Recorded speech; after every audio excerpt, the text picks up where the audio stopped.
Kutokomeza biashara ya kujiuza kwa huyu mwanamke ni kuweka sheria kali kwa mwanaume anaenda kununua yule mwanamke.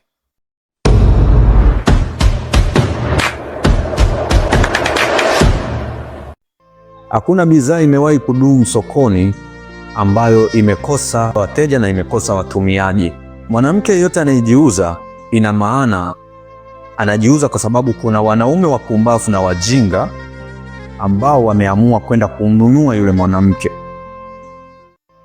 Kwa hiyo mwanaume wewe unakuja ukasema wanawake ni malaya, masingomaza ni malaya, pamoja na wewe ni malaya kwa sababu unaenda kumnunua yule mwanamke, unaenda akusaidie haja zako.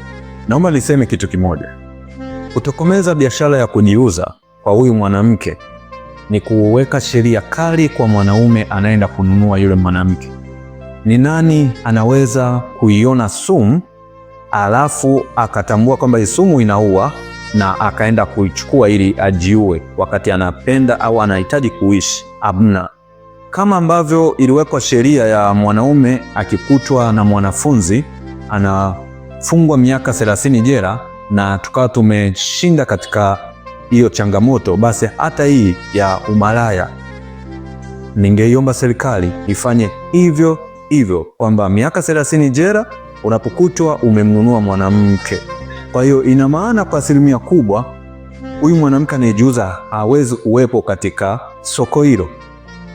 Sasa hii inairudisha kwa wanaume ambao mnakuja mnasema wanawake ni malaya, singomaza ni malaya. Naomba niseme kwamba singomaza sio malaya.